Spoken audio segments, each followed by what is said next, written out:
Ao Senhor ergo a minha voz e clamo, com a minha voz suplico ao Senhor. Derramo perante ele a minha queixa, à sua presença exponho a minha tribulação. Quando dentro em mim me esmorece o espírito, conheces a minha vereda. No caminho que ando, me ocultam a armadilha. Olha à minha direita e vê, pois não há quem me reconheça. Nenhum lugar de refúgio, ninguém que por mim se interesse. A ti clamo, Senhor, e digo, tu és o meu refúgio, o meu quinhão na terra dos viventes. Atendes ao meu clamor, pois me vejo muito fraco. Livra-me dos meus perseguidores, porque são mais fortes do que eu. Tira a minha alma do cárcere, para que eu te dê graças ao teu nome. Os justos me rodearão, quando me fizeres esse bem. Quando Davi fez a oração deste salmo, ele estava fugindo de Saul, que o procurava com o exército de Israel para tirar-lhe a vida.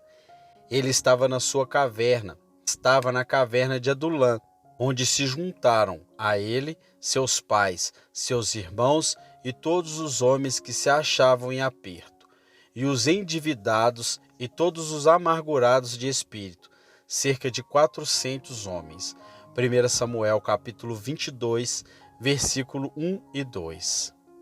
Porque assim diz o alto, o sublime que habita a eternidade, o qual tem o nome de santo. Habito no alto e santo lugar, mas habito também com o contrito e abatido de espírito, para vivificar o espírito dos abatidos e vivificar o coração dos contritos. Isaías, capítulo 57, versículo 15. O Senhor habita no terceiro céu, mas habita também nos corações dos contritos e abatidos de espírito na terra, que se humilham perante ele e o buscam. Isto não renova a tua esperança em meio aos teus sofrimentos e problemas? O Altíssimo vem ao teu encontro para te dar livramento. Davi começa muitos salmos com lágrimas, mas os termina com louvor e alegria. Isto porque Deus nos visita no meio da nossa tribulação, no meio do nosso clamor angustiado, e nos livra dando-nos um cântico de vitória e de alegria. Davi orou quando estava na caverna. Deus ouvirá a oração que for feita na terra, no mar e até no fundo do mar. Ele não é somente Deus das montanhas, mas também dos vales. O trono de graça do Senhor sempre está acessível aos que os buscam com um coração sincero e contrito. As melhores orações são feitas nas cavernas das aflições, porque vêm do profundo do nosso coração. Se alguém esta noite encontra-se em posição em que sua alma esteja angustiada e sentindo nuvens acerca do seu coração, este é um momento especial para comunhão e intercessão que prevaleça, para provar a fidelidade de Deus, a sua promessa de estar junto do abatido e contrito de coração. O Salmo 142 começa com Davi dizendo que pediria misericórdia a Deus com sua voz. Podemos cometer dois grandes erros na aflição. O primeiro está na acomodação ao mal. Na nossa descrença, pensando que Deus não está interessado em fortalecer o nosso coração e alegrar a nossa alma. Com isto, não clamamos por socorro como fez Davi. Não oramos, não confiamos, não cremos. O segundo grande erro é de subestimar a dor e tocarmos a vida com o coração atribulado, julgando que somos mais fortes do que qualquer problema. Davi não tinha vergonha de assumir e reconhecer que a situação que o nosso inimigo, seja ele qual for e venha na forma que for, é mais forte do que nós. E nós não temos outra alternativa senão a de recorrer ao auxílio do Altíssimo, do Todo-Poderoso. Há um mistério nisto, que Paulo bem conheceu. Quando somos fracos, então somos fortes. A graça do Senhor se revela poderosa na nossa fraqueza. O ato de prosseguir tentando parecer ser mais forte do que as forças que nos oprimem e deprimem, pode fazer com que nós, nesta nossa autoconfiança, venhamos a ficar amargurados, endurecidos, obstinados e frios. O poder não é nosso e nem das nossas forças que nos assolam, mas é exclusivo de Jesus Cristo. Todo o poder lhe foi dado nos céus e na terra. Ele tem autoridade sobre tudo e todos. É seu prazer ajudar-nos quando clamamos por socorro. Assim, nossa primeira ocupação é a de recorrer a Deus. Façamos conhecidos de Deus nossas dúvidas e temores. Se tens de sair do teu estado atual de depressão, corra imediatamente para Deus como fez Davi. Ele diz nos 2 primeiros versículos do Salmo 142: Ao Senhor ergo a minha voz e clamo, com a minha voz suplico ao Senhor. Derramo perante ele a minha queixa, à sua presença exponho a minha tribulação. Se não tens força para clamar com tua voz, ou não há um lugar adequado para tal, clama com o coração, grita com a tua alma, fala com o Senhor em silêncio, mas não deixes de clamar. Contempla somente ao Senhor, porque somente nele há esperança. Se tens pecado contra Deus, saiba que ele está disposto a perdoar. Ele pode perdoar completamente a maior das ofensas. Lembra que Jesus pagou com a sua morte o preço exigido para o perdão de todos os nossos pecados. Basta apenas confessar. Davi confessou que estava com seu espírito abatido, mas determinou-se não ocultar nada de Deus. Faça o mesmo. Ele diz nos versos 2 e 3 do nosso salmo: Derramo perante ele a minha queixa, à sua presença exponho a minha tribulação. Quando dentro em mim me esmorece o espírito, conheces a minha vereda. No caminho que ando, me ocultam a armadilha. Quando estamos na caverna da aflição, não são palavras religiosas que irão nos ajudar. Não são meras palavras que temos que falar, mas colocar toda a nossa angústia diante de Deus. Tal como uma criança, devemos dizer ao Senhor todas as nossas angústias, nossas queixas, nossas misérias, temores. Se lhes confessarmos tudo, Ele dará ao nosso espírito um grande alívio, pois tem prometido libertar do cativeiro a alma que lhe clama por socorro na angústia. Salmo capítulo 50, versículo 15. Vão é o socorro humano quando estamos na caverna. Deus pode levantar homens para virem em nosso auxílio, mas devemos reconhecer que eles não viriam e não agiriam bem em nosso favor se o Senhor não os dirigisse em tal sentido. É importante destacar que quando Davi fez essa oração, ele se encontrava num grande refúgio, que era a caverna de Adulã, e estava em companhia de seus familiares e de 400 homens que haviam feito dele o seu chefe. Mas Davi sabia que não há segurança confiável em nada neste mundo e dispôs-se a buscar o único e verdadeiro e seguro refúgio, o Senhor nosso Deus.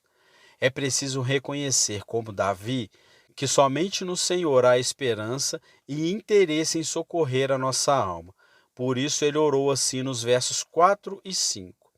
Olha à minha direita e vê, pois não há quem me reconheça, nenhum lugar de refúgio, ninguém que por mim se interesse. A ti clamo, Senhor, e digo, tu és o meu refúgio, o meu quinhão na terra dos viventes. As tribulações aprisionam a nossa alma, colocam-na no cárcere. Ali perdemos a alegria da salvação, porque a alma é como um pássaro que só canta em liberdade.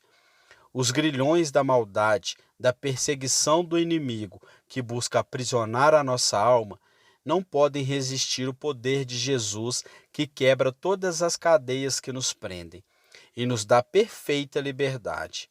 Podemos caminhar livremente em Jesus e por isso Davi orou: Atendes ao meu clamor, pois me vejo muito fraco. Livra-me dos meus perseguidores, porque são mais fortes do que eu. Tira a minha alma do cárcere, para que eu te dê graças ao teu nome. os justos me rodearão, quando me fizeres este bem. Quando os homens são livrados da prisão, eles agradecem e louvam a pessoa que os libertou. Muito mais nós devemos adorar e louvar a Jesus pela liberdade que ele nos dá. Devemos glorificar o seu santo nome, porque somente ele é digno de adoração. Há uma coisa para ser conhecida em relação às tribulações que sofremos. Quando Deus quer fazer grande a uma pessoa, ele primeiro a quebra em pedaços. Deus queria fazer de Jacó um príncipe, o que fez o Senhor? Saiu numa noite e lutou com ele até o raiar do dia. Ele lhe tocou no nervo da coxa, de forma que ele ficou manco antes de mudar seu nome para Israel, que significa príncipe de Deus. A luta era para retirar-lhe as próprias forças, e quando estas se esgotaram, o chamou de príncipe. Agora Davi seria rei sobre todo o Israel. Por onde passava o caminho para o trono de Davi? Pela caverna de Adulã.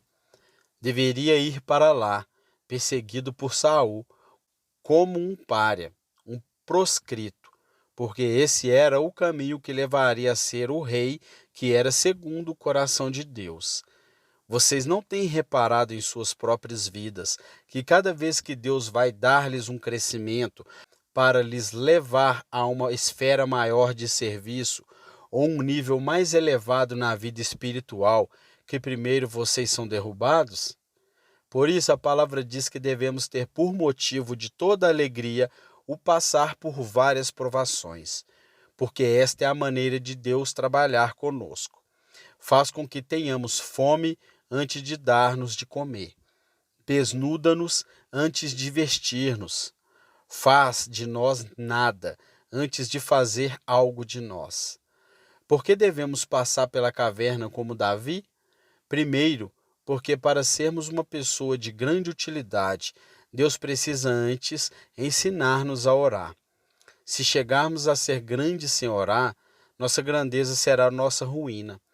A caverna nos ensina que dependemos inteiramente de Deus e que vão é o socorro do homem e nenhuma é a nossa força. Há situações na vida em que ficamos totalmente entregues nas mãos de Deus, dependentes da sua misericórdia e auxílio. Com isso, quer nos ensinar a não confiarmos em nós mesmos, em nossa própria força, sabedoria e capacidade. Mas, acima de tudo isso, o Senhor deseja ser conhecido. Quer que aprendamos que Ele é o nosso melhor amigo. Quer que aprendamos que somente a Ele pertence todo o poder. Quer que aprendamos que Ele é totalmente bondoso, misericordioso, amoroso e fiel. Por isso Davi disse: A ti clamo, Senhor, e digo: Tu és o meu refúgio, o meu quinhão na terra dos viventes. Na aflição da caverna, aprendemos a chorar com os que choram. Aprendemos a valorizar o sofrimento dos nossos irmãos e compartilharmos com eles as suas lutas, intercedendo por eles e socorrendo-os em suas tribulações. Sem a caverna, não aprenderíamos nenhuma dessas coisas. E por isso somos exortados a sermos gratos a Deus por tudo e a entender que todas as coisas cooperam juntamente para o bem dos que amam a Deus.